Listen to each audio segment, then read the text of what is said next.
Je suis né à Dakar. Je suis l'incontournable chanteur sénégalais. J'adore jouer au football. Beau gosse. J'adore les belles bagnoles. Je pense que j'aimerais bien faire un concert dans un avion ou bien un bateau. Je suis un visionnaire. J'aimerais bien être ami avec le président Macron. J'aimerais bien revoir ma mère, mon papa. J'aimerais bien avoir 100 ans, une longue vie.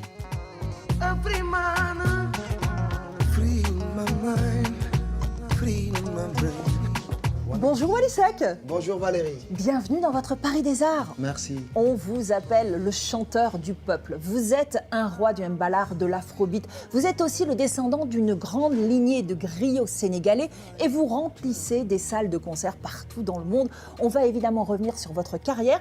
Mais avant, je vais vous laisser parce que je vais aller faire un petit tour au magasin Généraux à Pantin. Vous m'attendez? Je vous attends. Allez, à tout de suite.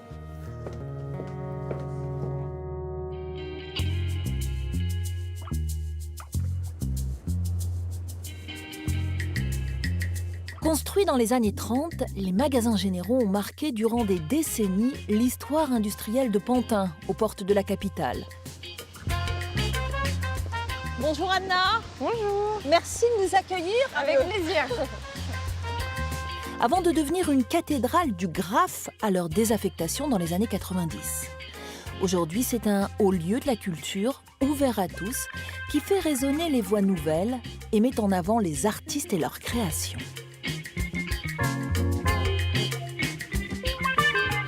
Là, nous sommes au milieu d'œuvres, exposées un peu partout, sur les murs, accrochées au plafond. Qui est l'artiste qui est représenté?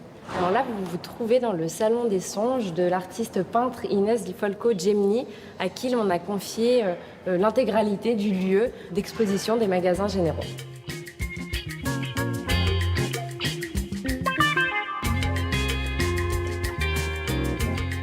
Inès, elle a un regard croisé qui se pose à la fois sur la vie et sur l'au-delà.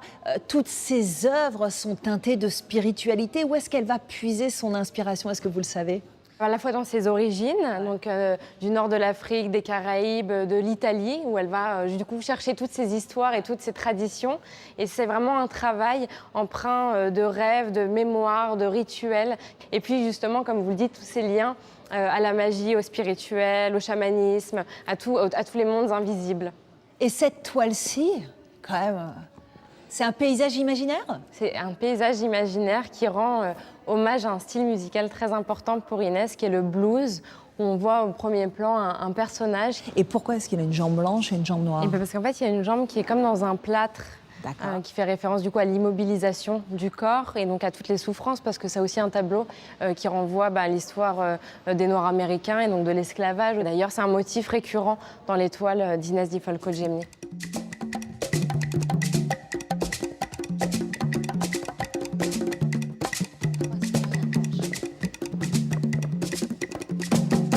Ce tableau s'appelle « Trois sœurs et un ange ». L'ange, il est là. Et les trois sœurs sont là, et avec la mère, ouais. Entre elles un médaillon de la mère. Et donc c'est un hommage aux femmes de la famille de l'artiste, où il y a sa mère, ses sœurs, sa grand-mère, qui se trouvent à la lisière, on ne sait pas bien, au bord de la plage, en Tunisie, à la Marsa, avec une montagne derrière, ou bien aux portes aussi du désert. Vous voyez en bas cette végétation, en fait, c'est des géraniums rosas. C'est l'odeur d'enfance d'Inès Di Folco Gemini qu'elle a voulu représenter ici. Et cet ange? Cet ange fait référence aux hommes de sa famille, à certains deuils aussi, avec cet ange qu'on voit s'élever comme ça vers le ciel. Et c'est un moment un petit peu... on voit, elles ont l'air d'être comme retournées en enfance, d'être joyeuses, dans un moment d'insouciance entre ces femmes qui se retrouvent. Ouais. Il y a beaucoup d'espièglerie dans les yeux, dans le regard. Beaucoup d'espièglerie, de la sensualité aussi dans les corps de ces femmes, dans leur tenue.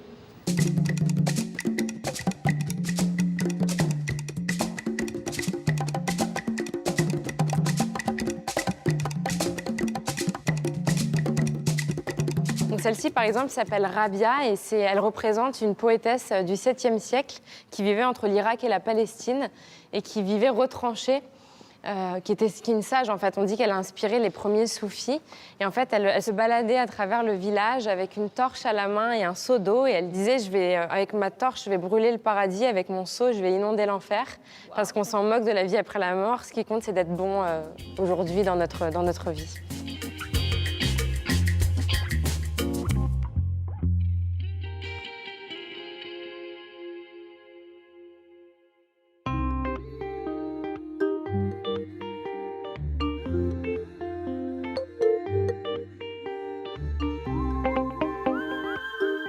Wally, vous incarnez les aspirations d'une partie de la jeunesse africaine qui rêve de succès, de chansons, de ballons. Avant de devenir une star de la chanson, vous avez failli être embauché par l'élite du football européen. Mais parlez-nous de cette époque. J'ai failli être un bon footballeur, un professionnel, comme on le dit, comme tout jeune qui rêve d'être professionnel. Malheureusement, je n'ai pas pu par une blessure. Et j'étais un bon footballeur quand même. Hein? Jusqu'à maintenant, je joue bien au ballon. Ouais, vous jouez toujours? Oui, Bon. la nuit. Dans vos rêves? Si, c'est sérieux. Ah ouais, la nuit. Ah oui. Ouais, au bled, il nous arrive de faire des matchs amicaux avec nos amis, mais la nuit. Je ne suis pas comme eux. Je ne suis pas comme eux. Je ne suis pas comme eux. Oh non, non, oh non, non. Oh non, non, oh non, non. Oh non, non, oh non, non. Vous avez été rattrapé par la tradition familiale. Votre père, Thione Ballago Seck, vous a invité à chanter. C'est le fondateur du groupe légendaire Ramdan. Qu'est-ce qu'il vous a appris, votre papa? Il m'a appris à maîtriser ma voix. Moi, j'ai eu la chance d'être bien encadré par mon papa en live. Je suis bien quand je suis sur scène. Vous n'avez pas peur? Pas de trac? Non. Non, vous y allez, vous.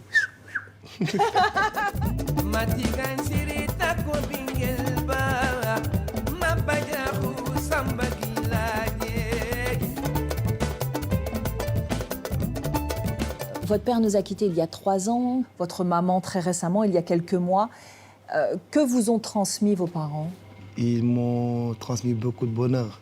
Ils m'ont appris des choses inestimables, vraiment. Aujourd'hui, vous êtes devenu un prince de l'afrobeat en vous inspirant de Balax. Comment expliquer cette fusion? Par rapport aux rythmes qui sont en Afrique, vous savez, le Sénégal est très riche en culture. Il y a toutes sortes de sonorités par rapport aux ethnies. Chaque ethnie a son rythme. Donc des fois, j'arrive à prendre le rythme mandingue et le rythme sérère et faire le mélange. Et ça donne une bonne sonorité. Et c'est juste ça, il faut savoir prendre de ce côté-ci, prendre de ce côté-là et rassembler. Et ça fait un afro-mix incontournable.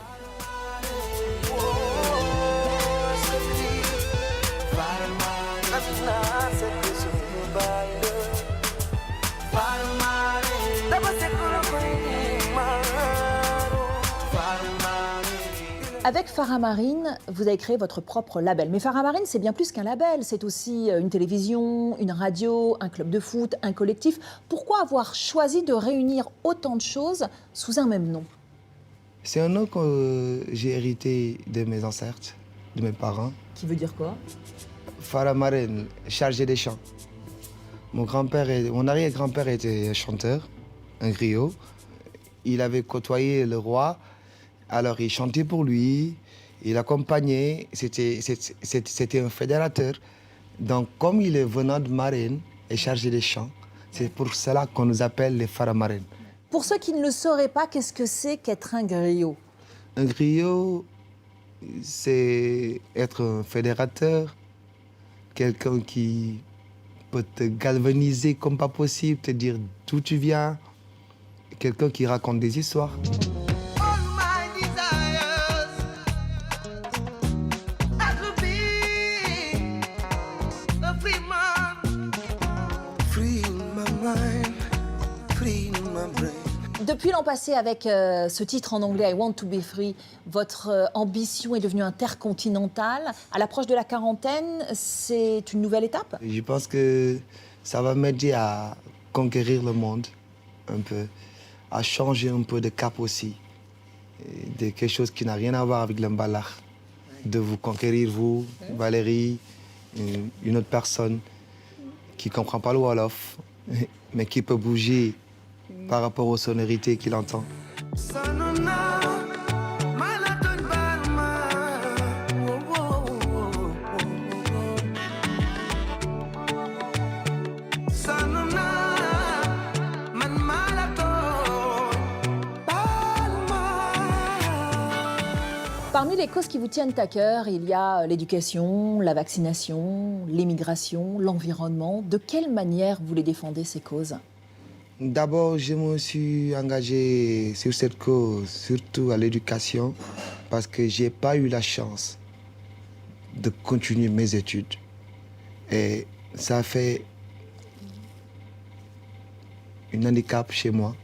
Donc, pour ne pas que les autres qui viennent soient comme moi, je défends cette cause. Parce que pour moi, tout jeune a droit à l'éducation. Vous vous êtes produit en Amérique, à New York, Seattle, Montréal, en Europe, Londres, Stockholm, Genève, à Paris évidemment très souvent. Quelles sont les prochaines étapes qui vous font rêver?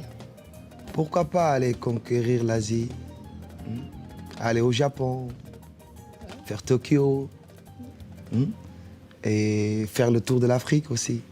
Vous n'avez Allez. pas fait encore le tour de l'Afrique? Non, pas encore. J'en ai fait des pays, mais je n'ai pas encore fait le tour de l'Afrique.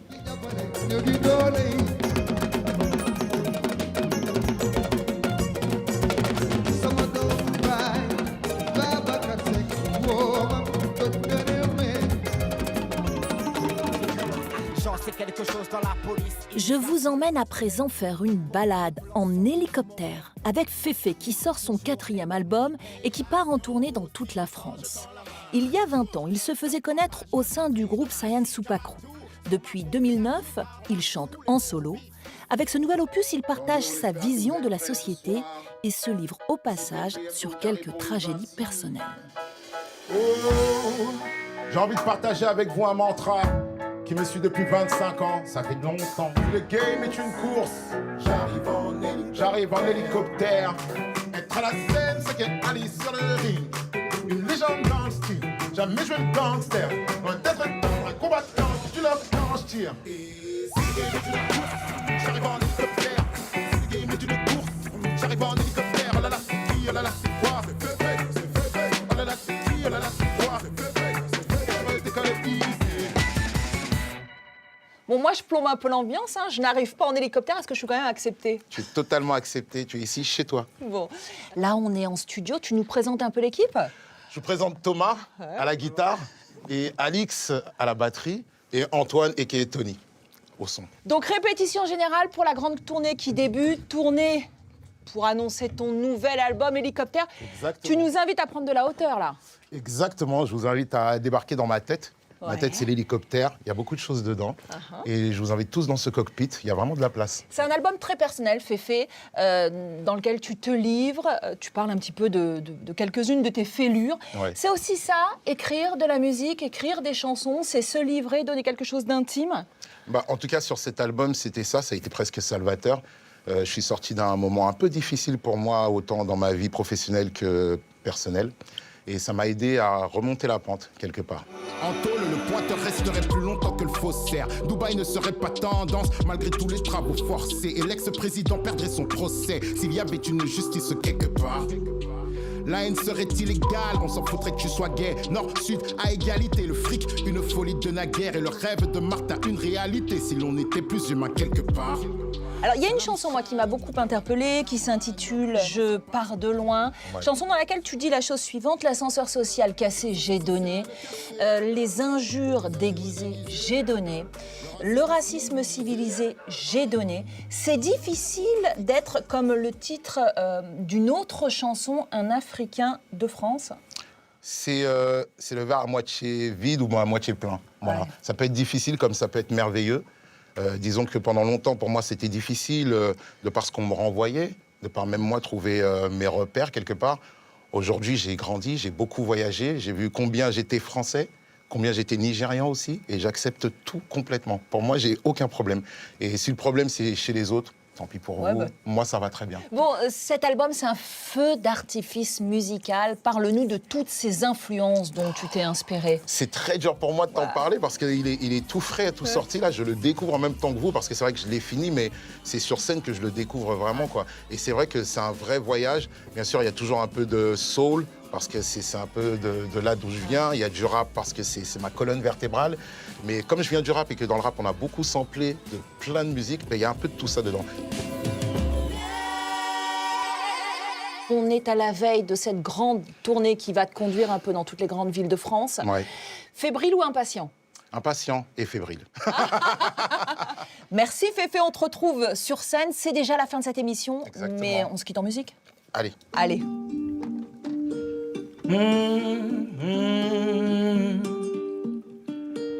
Oh. Dédicace à Noisy Sec. Français couleur ébène sa fâche en effet. De préjugés fume mon landau. Racisé, indigent, la risée des cons, ils se font l'argent 100%. Motivé, endurant, minorité qui se voit pas figurant de 100%. Ah, le frigo plein l'égalité. Je pars de si loin que j'ai. Trop d'élan, trop de jet. Et vu le recul, je m'arrêterai que voilà l'une décrochée. Je pars de si loin que j'ai. Trop d'élan, trop de jet. Voilà l'une décrochée. Super, on va décrocher la lune alors. Grave. Allez, c'est parti. C'est parti. C'est génial.